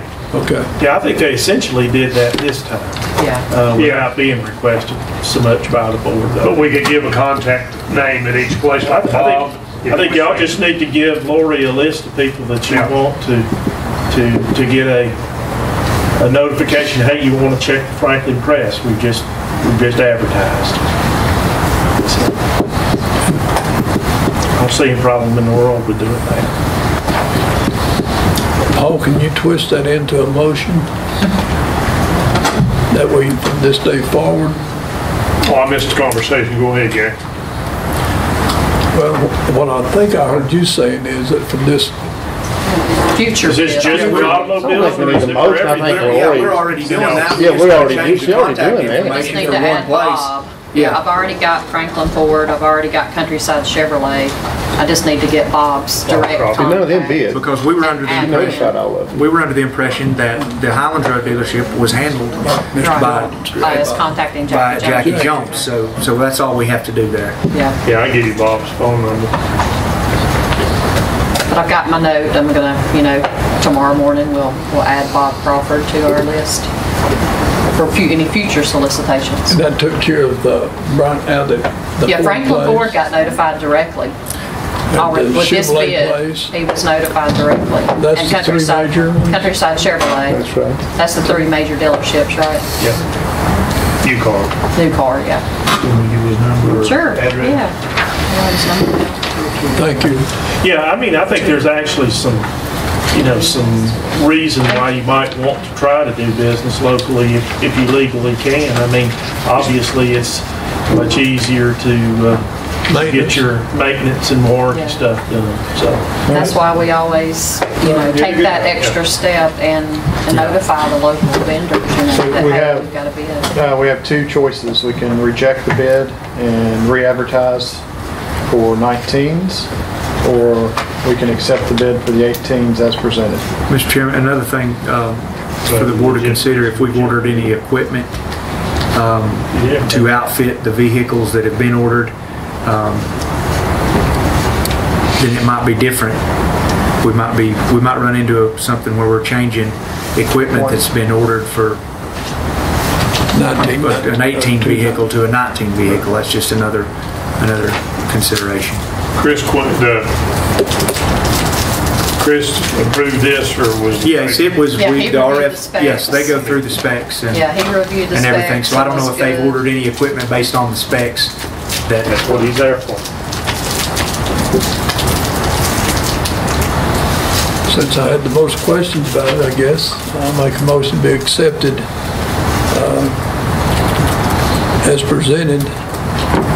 Do I need to put, from this day forward, historically, we will need to put anything else in that motion that will?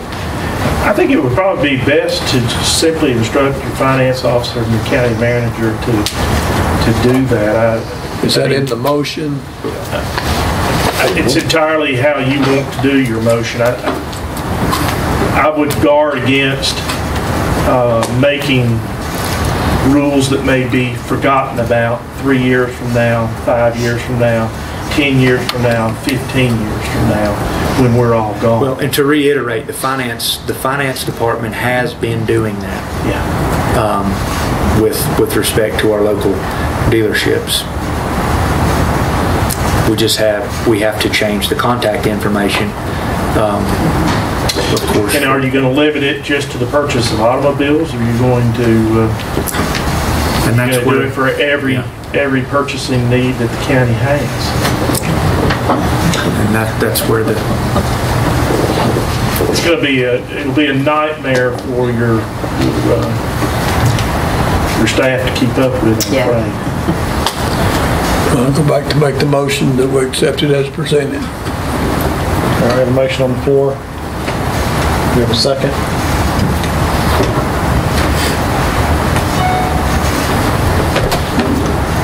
Second. All right. Any further discussion? Obviously, I'm going to vote against this, not because I'm not supporting the sheriff's department needing these vehicles, not because I think that our finance group did anything inappropriate, but because I think we're awarding a bid to a company based on price, because they have some vehicles left over sitting on the yard instead of apples to apples with any three dealers, wherever they're from. I don't disagree with your theory at all, and I think hopefully we'll take care of that moving forward. So. That's where we're hamstrung with the state of North Carolina. We've had this discussion here for a long, long time. That's where my friend Kevin, just tell Kevin to change it like that. We're hamstrung. You can't do nothing else about it.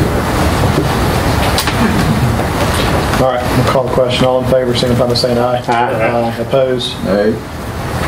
4-1, Mr. Decker. Thank you. I think we all appreciate and understand your sentiments there, Paul. Okay, moving on.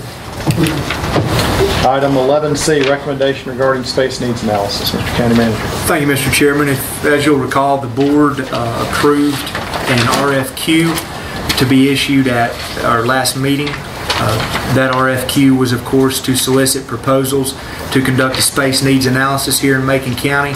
As we have previously discussed, the space needs analysis is to work in concert with the capital improvement plan to help us better prioritize our needs here with respect to county facilities. To get both a better grasp on the space needs analysis will allow us to get a better grasp on what we have now, how much what we have now is being utilized, and give us projections moving forward as to look for utilization utilization rates, how they may increase, decrease, and any other facility concerns moving forward. Again, we hope to use this with our capital improvement plan to better prioritize and to refine that capital improvement plan, so we're sure that we're getting those, that we're moving forward with those projects that are needed most here in Macon County with respect to service provision to our citizens. That RFQ, we received the responses to it on September the 18th, or excuse me, September the 12th, 2018. We received responses from 6 highly qualified architectural and or consulting firms. And again, going back, this was an RFQ as opposed to an RFP. Price is not a consideration during the RFQ process. We're looking at qualifications. We wanted the most highly qualified firm with respect to conducting these space needs analysis studies. That's who we wanted to select moving forward with this study. When the RFQ, as you'll recall, as it was sent out, it had questions about the firm's experience, about previously completed projects, and basically about the process that they would use when conducting a space needs analysis. So we wanted to hear back from them. Once we received the proposals, Lori, myself, and Jack Morgan, the Director of Planning, Permitting, Development, went through, evaluated each of these proposals. What you have here in a handout that I had laid in front of your desk today is the explanations of the evaluation criteria that we used. Here you will see 13 criteria that Lori, Jack, and myself went through and gave a number from 1 to 10 grade based on the responses of those firms, based on how we felt about their experience, based on the work they had conducted previously, and based on their plan to conduct a space needs analysis in Macon County, how they were going to go about it, and how we felt that that would mirror what we were trying to do here. As you will see in your agenda packet, once the firms had been evaluated, you can see the scores here in the spreadsheet. We had 2, Mosley and ADW, that were very close. As a matter of fact, they were 2 points apart, scoring a 735 and 733 respectively. So with that being said, with these firms being so close together, we brought representatives from each of these firms in and interviewed them. And again, asked them some more questions. We received some sample work they had done. This is a Davie County space needs analysis that I brought in tonight. If you want, we can read through it here. No, but that just goes to show you the level of detail and the level of analysis that goes into these. So it is very important, and Lori and myself felt it would be very important when we evaluate these folks to see examples of their work, to bring them in, not just look at their proposals they sent in, but to take those 2 high scores and bring them in, get examples of their work, review them, and have discussions with them on what they plan to do here in Macon County. Following this interview process and evaluation process, I would be making the recommendation to you tonight that you accept our recommendation to go with Mosley Architects to conduct the space needs analysis in Macon County, and authorize me to enter into contract negotiations with Mosley Architecture and bring you back at the November meeting a contract for your review. What made you decide, Mr. Manager, that they were superior over AW? We felt like that 5 out of 6 of these are architectural firms, and what set Mosley apart was the planning component that went with what they had presented. In other words, they're not, every one of them is good at designing buildings and good at design. But we felt that Mosley brought a component of planning to it, and being able to not only just, hey, you need new buildings, but let's look at this in depth. Let's look at usage now and usage later, rather than just the design part of it. They had more of a planning. They had more of a planning aspect of what they were presenting. This is a study that was conducted by Mosley for Davie County. They have also conducted a space needs analysis in Rutherford County. We have contacted these references, and they had a superior review from their references on the space needs analysis and the process that they employed. What makes that thing so thick?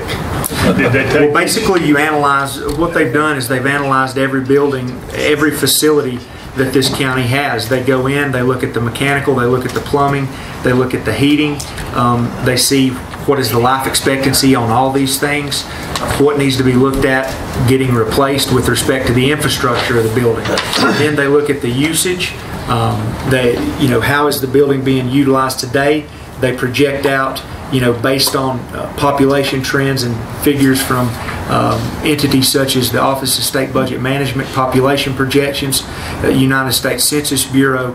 What is this service going to do? How is your population growing demographically? How is this service that we're talking about, say, senior citizens, for example? They look at that. What is the median age in Macon County? What's the projections with concern to the median age in Macon County? Are those expected to go up or down? That could impact the senior services facility.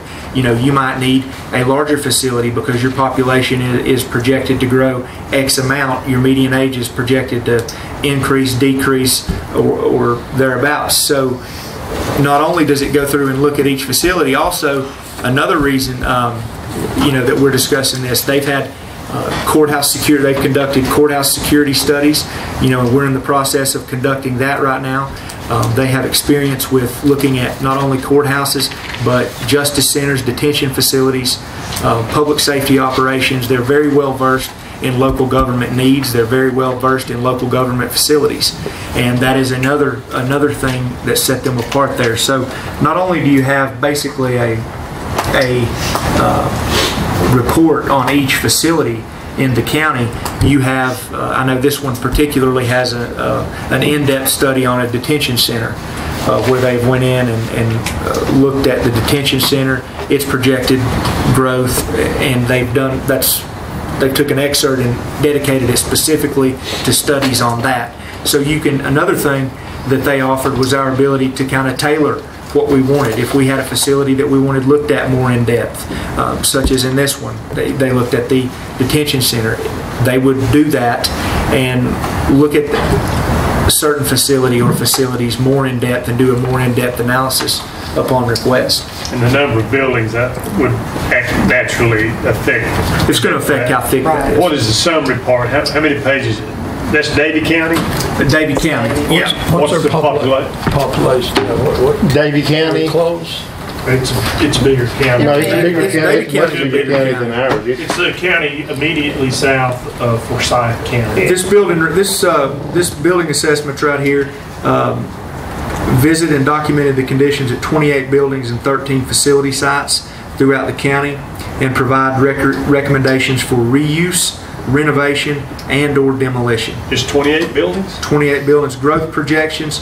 They researched and identified the projected growth for stakeholder groups up to the next 20 years. Again, this is using census, growth, and organizational trends. This also has detailed program schematics and cost estimates. That's another thing.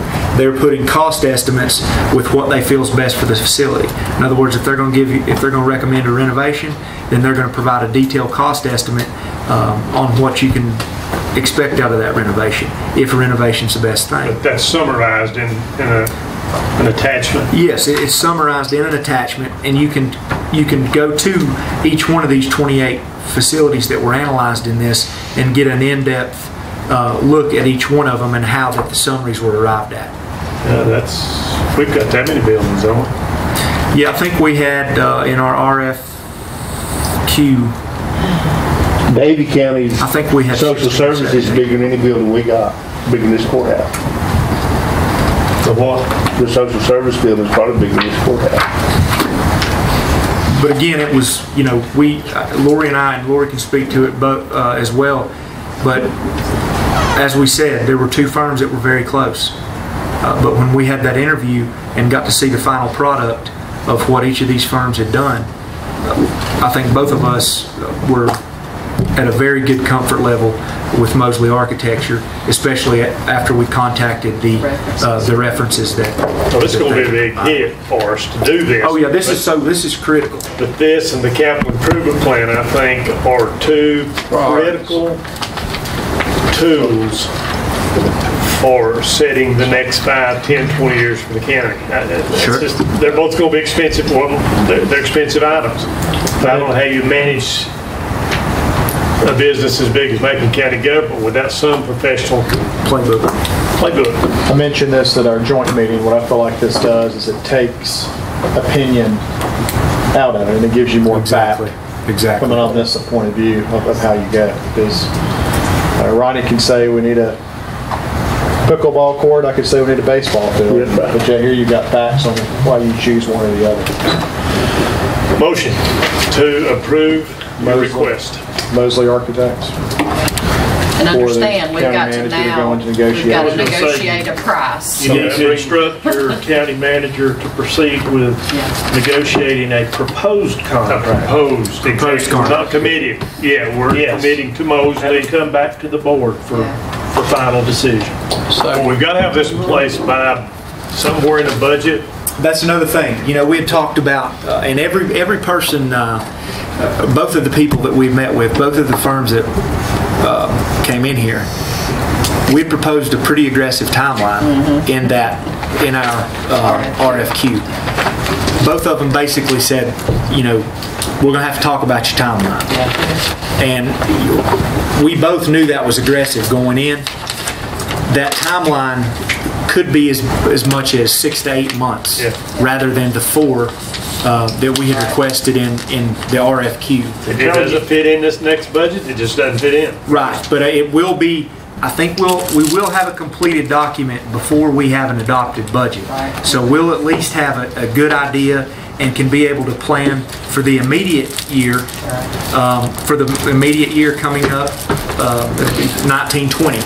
So we'll be able to prioritize the 1920 budget, and we'll be able to sit down as we're in the 1920 fiscal year and have real negotiations, real discussions about prioritizing our needs moving forward for the next 10 years. One of your comments was resident local.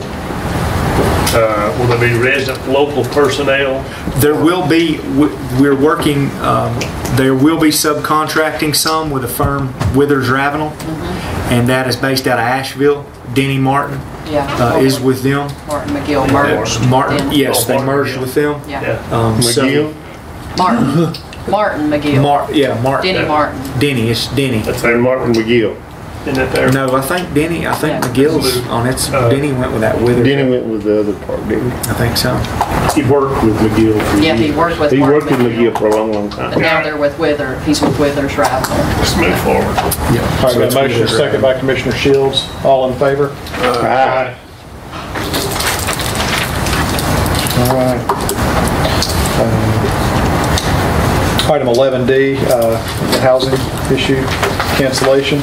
Yes, just real briefly, Catherine W. Hurst gave a deed of trust on her property in connection with Macon County CDBG 2001 Scattered Site Housing Project back in, looks like it was in 2002. Spoke with Orville Cowart's office today. They're in the midst of trying to do a closing on this. The closing will be held up if this deed of trust is not canceled. I checked with John Fay to determine whether or not this deed of trust should be canceled. He advises that the requirements for cancellation have been met, and so I would recommend to the board that this satisfaction of security interest be executed by our chairman, attested to by our clerk to the board, and notarized by Mike Decker this evening. Motion to grant. Second. Got a motion and a second. All in favor? Aye. Okay. Next item is item 12, consent agenda. Unless there's an item that someone would like removed, that all look good to me. We'll take a motion to approve. Motion to approve the consent agenda. Motion to approve. Second. Second, all in favor? Aye. appointments, we have one seat to the library board. I'm sorry, his name is skipping me. Motion to approve. See, Dennis Sanders has resigned, and we're approving Bill Dyer. Got a motion to approve? Second to Mr. Dyer. All in favor? Aye. And we're going to be adjourning tonight. I don't think there's any reason for a closed session. If so, we'll take a motion to adjourn. Motion to adjourn. Got a motion? Second. Second, all in favor? Abraham, don't move. Yeah, Abraham. Is that Abraham? All right. You get your tape full tonight, or? Not quite.